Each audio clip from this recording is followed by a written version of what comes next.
we estimate that as of 1950, 1 in every 4 properties is covered by a racial covenant. And the other finding to highlight is that precisely because this was at a time when there was a lot of development, when agricultural land was being turned into sort of residences, it was a really small number of developers that bore the disproportionate responsibility for these racial covenants. Our estimate is that at the deed level, 10 developers are responsible for close to a third of all of these covenants.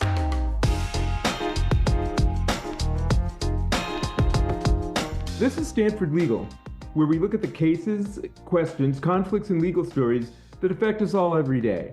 I'm Rich Ford. Please subscribe or follow the show on your favorite podcast app, and that way you'll have access to every episode as soon as it's available. Today, we're speaking with Professor Dan Ho and Stanford law student Mirac Suzgun about the issue of racial covenants in real estate, particularly in Santa Clara County, and the work that Dan and the RegLab have done on developing an AI tool to deal with racially restrictive covenants. So Dan, of course, is my colleague here at the law school. He's a faculty director at Stanford's RegLab, which partners with government agencies to design and evaluate programs, policies, and technologies that modernize government. And Mirac is a RegLab graduate student fellow who's working on his law and computer science degrees. And he was one of the co-authors, along with Dan, of a newly published report and tool about racial covenants. Welcome to the show.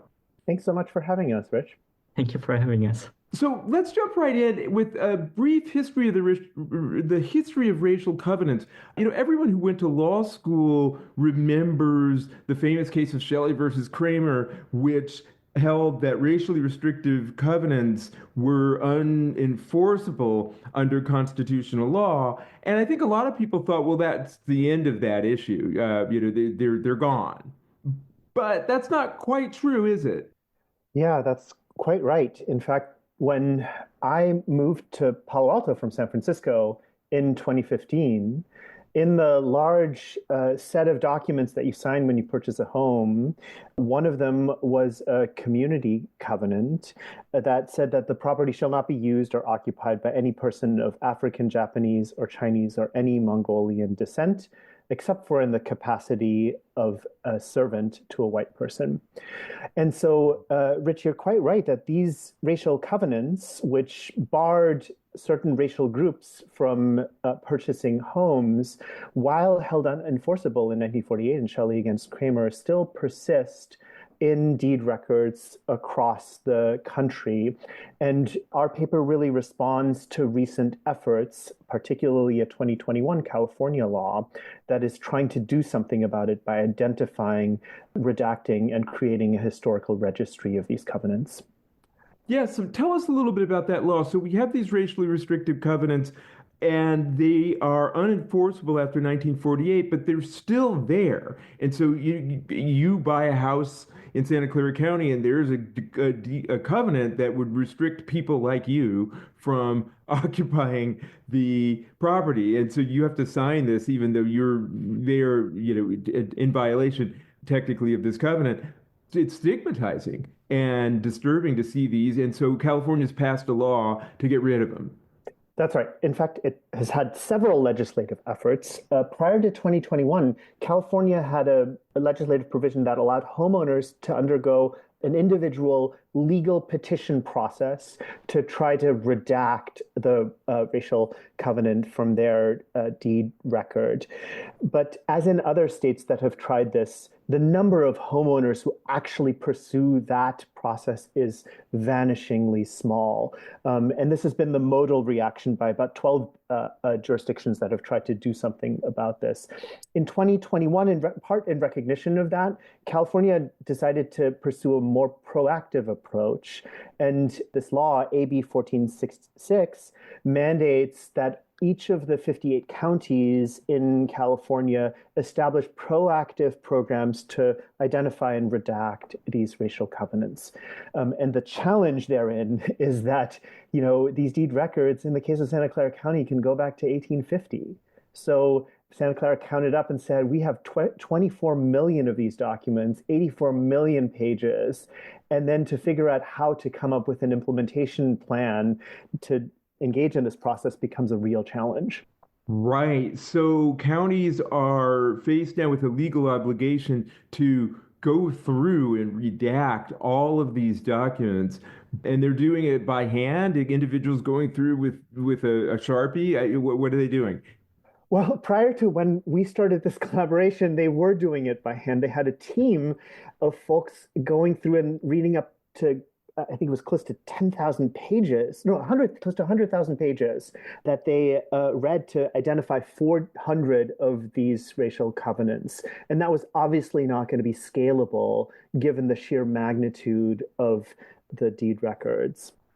So then tell us about the RegLab project and what your key findings were and what you've developed in order to help with this problem. Well, we had reached out to the county based on a number of other collaborations RegLab has had with Santa Clara County to see if we could actually help. And that's really where Mirac became involved because he was simultaneously enrolled in a course on anti-discrimination law and algorithmic fairness.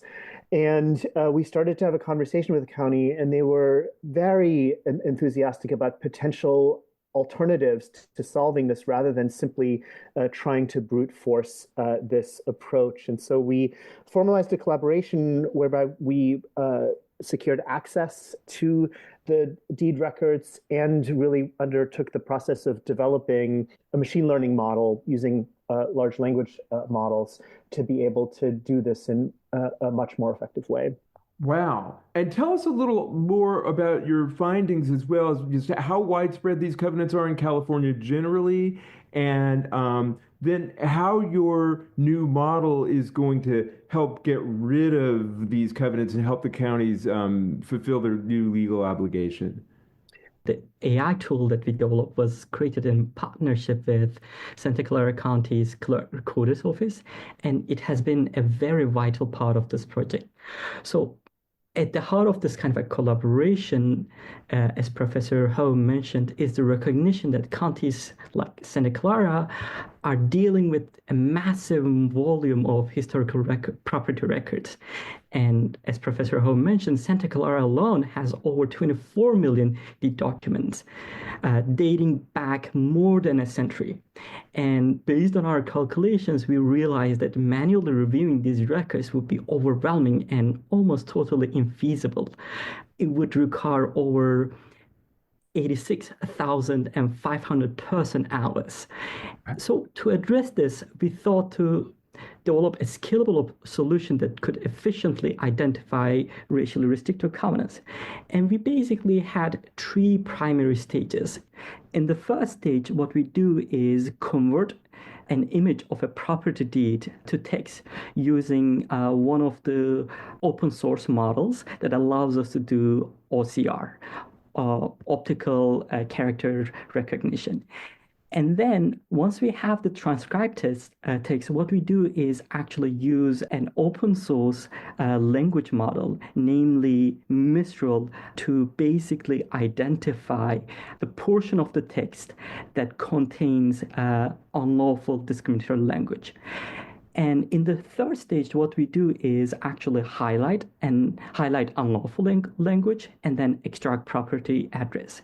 So when I put it in this way, it sounds very easy perhaps for our audience, but unfortunately, each step of the whole pipeline has its own issues and difficulties. For instance, in the first stage, since we are dealing with historical deeds, many deeds are basically containing lots of scanning artifacts, and it's sometimes hard to get a clean spell checked text out of them.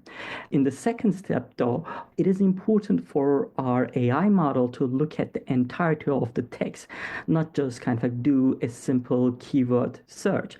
For instance, you might say, well, why don't we use a simple, perhaps keyword search to identify and find racially restrictive covenants? Maybe we can just look at the deeds that contain the word white or Caucasian. But this unfortunately yields lots of false positives. For instance, the term Caucasian might be referred to different things in different contexts, and in some cases it might be used innocuously. Or if you think about the term white, it might be referring to the surname of an individual, or it might be a street name, or it might be just referring to the color of a fence in a house. So it is really important for us to kind of look at the entirety of the text, not just one part. And for that reason, we realized quite early on that just a simple approach based on keyword matching would not allow us to actually identify all the racially restrictive covenants. It would instead actually produce lots of false positives. And perhaps finally, in the third stage, what we are doing is also actually providing the county with a very useful tool that allows us to kind of see the highlighted unlawful language along with the extracted property address. And we cannot emphasize how important that is, especially for the county to kind of map these property addresses in their records. And after all this process is done, we send our documents to the council for final review. And it is important to highlight that at the end of the day, the county council is expected to review and affirmatively basically approve the sent document. So there is always a human in the loop, and this is important to emphasize. No, it's amazing. So you're beginning with just an insurmountable task, and you're saying it's already saved 86,000 person hours of labor just in Santa Clara County alone. It's cheaper than anything else available. Did you say 2% of what it would cost to use a different type of AI model? And it's extremely accurate. So, if I'm hearing this right now, the counties can simply just scan the documents into a computer and then wait, and the program's going to redact all of the racially restrictive language. Most of that is spot on, Rich. I think one of the things that is notable here is that when Mirac talked about integrating this into the county review process, AB 1466 actually does have a statutory requirement that county council ultimately review all of the provisions to sign off on them and then to re-record them. So one thing that we found really useful here is essentially what the model does is it flags and finds the sort of proverbial needle in the haystack. And then you can do the human review that's legislatively mandated for a much, much smaller set of documents. I see. So you're not going through everything. Now it's going to filter out all the ones that need to be reviewed. Exactly. It's statutorily required that there still is legal review. So it's not as if the model is actually itself taking the place of that human judgment.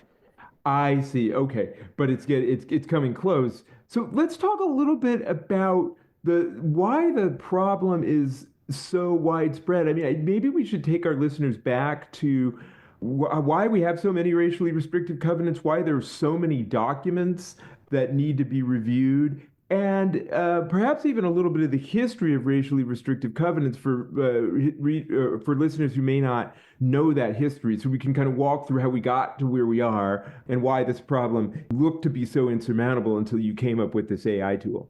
Well, gosh, Rich, I feel like I should be flipping the script here and interviewing you because you are much more of in this domain than I am. But in a kind of nutshell, racial covenants existed in the 19th century, but really became much more prevalently used in the early parts of the 20th century after the Supreme Court found racial exclusionary zoning to be unconstitutional in a decision, the Buchanan decision in 1917. Yeah. So prior to that, you could have, zoning that basically publicly meant sort of segregated neighborhoods.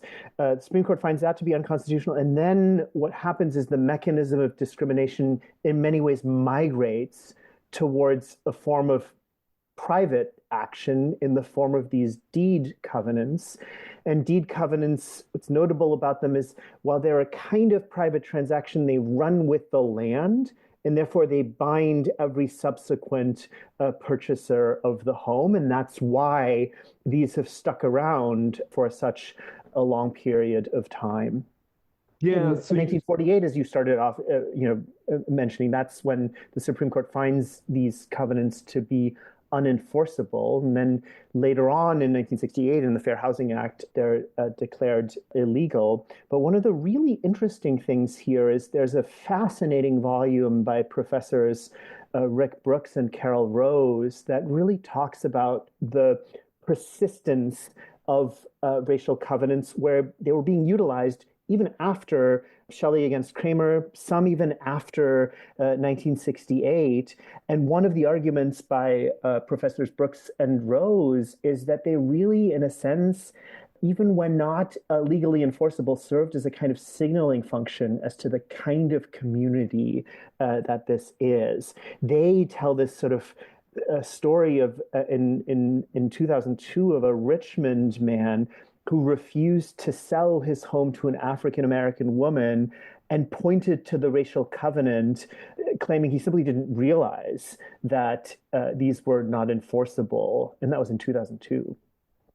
Wow. So we have a progression from state-sponsored race segregation that's held unconstitutional in 1917 to these private covenants, which listeners might think are, two individuals who get together and agree on something, but in fact, they are replicating the private or the public zoning in a lot of instances. And the important part of them running with the land is that when you buy a piece of property, you don't have the option to get out from underneath this racial covenant. It's a restriction that you're bound by. That's why it's still in there when you're buying your house, because there's no easy legal mechanism to avoid it without getting everyone who has the kind of a mutually reciprocal relationship to everyone to agree to get rid of it. So they're kind of there in perpetuity. And it might be actually useful to acknowledge the roles of two other kind of like actors in the enforcement of racial covenants. The first one is the real estate industry at the time. For instance, institutions like National Association of Real Estate Boards enforce racial covenants through racial steering. And they also made adherence to these racial covenants part of their ethical code, which further reinforced segregation in the housing market. And we were able to see some signs of basically the role of National Association of Real Estate Boards in our analysis as well. And perhaps the second actor that should be perhaps mentioned is unfortunately the federal government itself. Federal programs such as the Federal Housing Administration at the time required racial covenants for mortgage insurance, and they embedded segregation basically in housing markets across the country.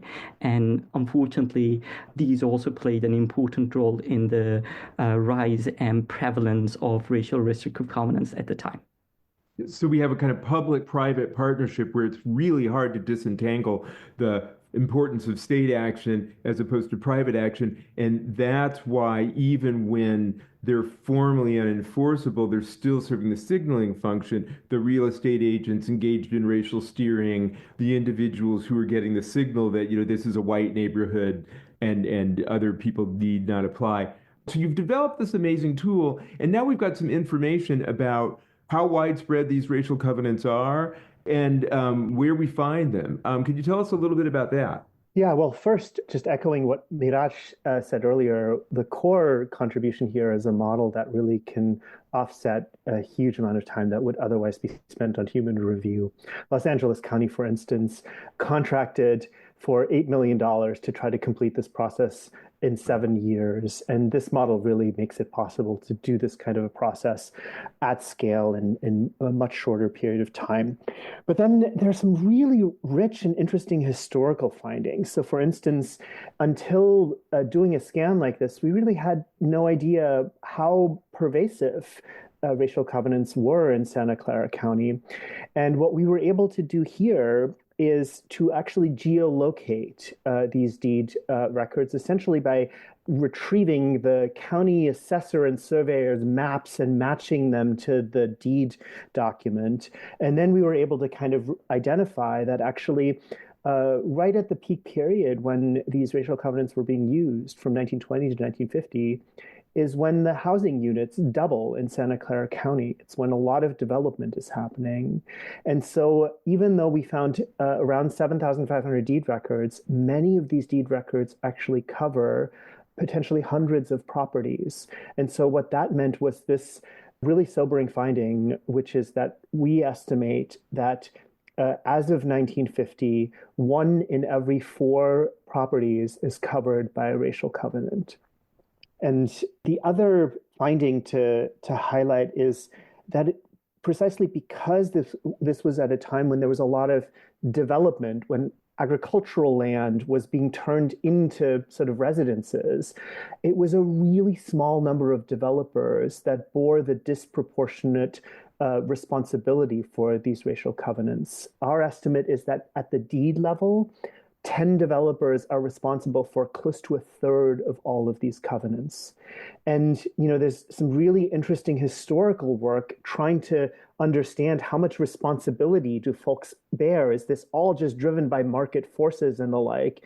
And what our evidence really suggests is that there may be a lot more agency by a small number of individuals to potentially change the way in which housing discrimination and segregation occurs in the county.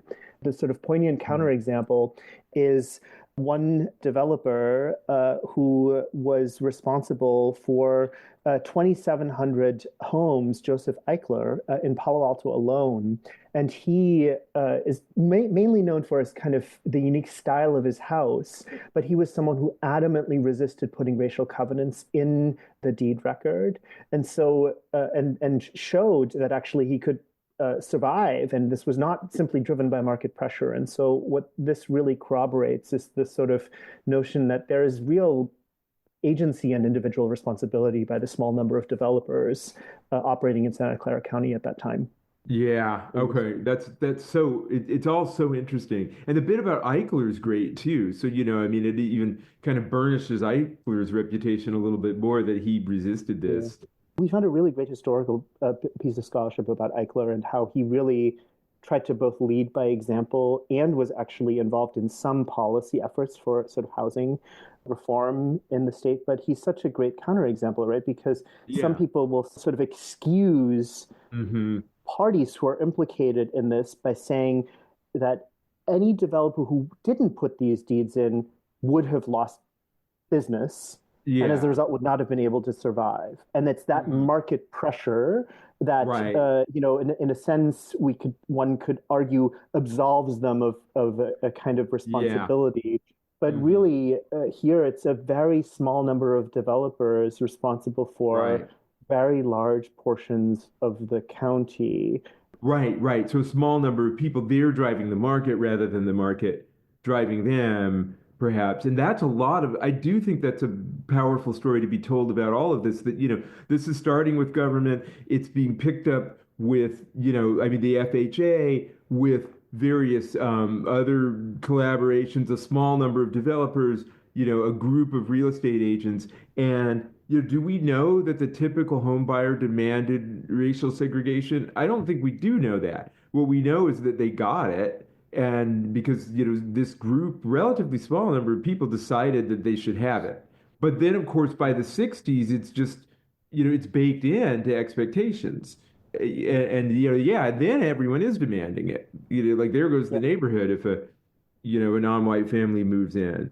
Yeah, yeah. And then the other thing that some people say, well, is this it's been unenforceable since 1948. Like, is Mhm. this should we really be Who cares? sort of Yeah.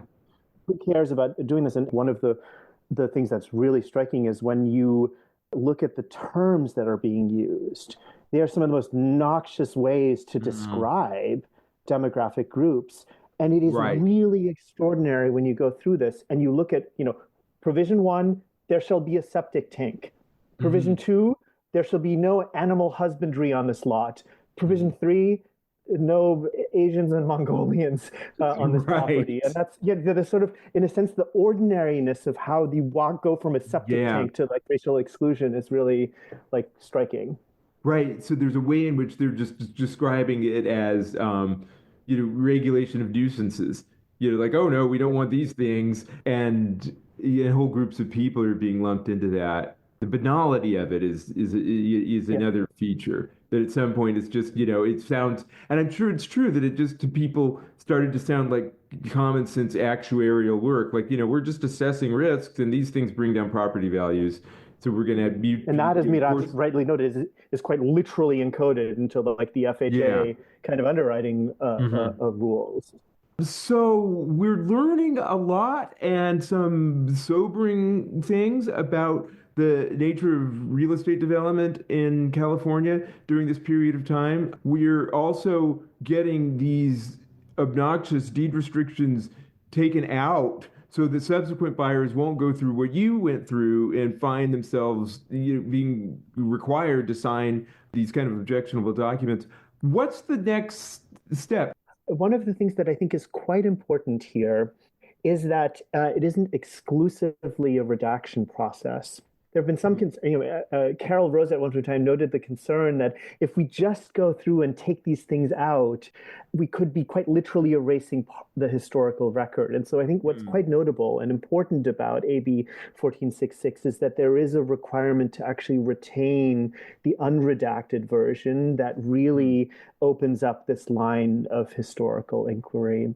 The other thing I should note is that there have been really fantastic efforts in other jurisdictions to actually try to crowdsource this, where some projects like the Mapping Prejudice project in Minneapolis actually utilized thousands of volunteers to actually read and review these deed records.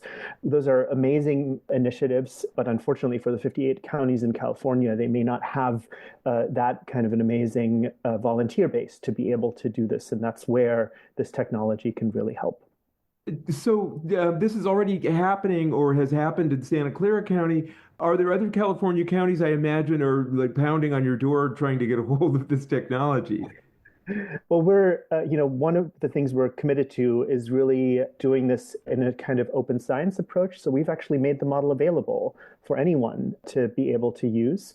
And we, of course, welcome being in touch with other jurisdictions that are trying to do this because one of the really careful things that Mirac did when originally curating the training data was to make sure that there was a diversity of racial covenants in place, sourcing them from 7 other counties across the country so that the model would actually be one that could be used not just in a single county, but really across a number of different jurisdictions. So that's another piece of the work of the AI and all the work that you've done, making it quite different than, as you were saying, a keyword search. That this is something that's actually taught the AI to find a wide variety of types of racially restrictive covenants, and so it could be scaled up to be used all over the country. I imagine there are other jurisdictions who might be interested. Is there anything that other jurisdictions could do to use this technology in their own searches for racially restrictive covenants? At the moment, our tool is available both on our website and also on a machine learning platform known as Hugging Face. But we welcome any feedback, any opportunity for collaboration. So if there are any counties or cities or towns that would be interested in working with us, we would be quite honored. So they should feel free to reach out to us. This was a pleasure to read, both because it's personally interesting, but also inspiring, a rare piece of good news, Days. I'll take all the good Well, news I can get. it's a weird thing, right? When it's like the good news is you've discovered these horrific, historic documents. It's like Yeah, really okay. weird. Like especially once we got to the Fair one in four point. finding, we're like, wow, this is like quite the finding. But on the other hand, incredibly disturbing. Right. The history is worse than we thought, but the good news is we can discover it and do something about it today. Yeah. This is an inspiring story, and it's a wonderful example of the way technology can be used in the service of social justice. Also, a great example of things going on at Stanford Law School at the intersection of law and technology. So, thanks so much for being on the show. This is Stanford Legal. If you're enjoying the show, please tell a friend and leave us a rating or review on your favorite podcast app. Your feedback will help us to improve the show and to help new listeners discover us. I'm Rich Ford. See you next time.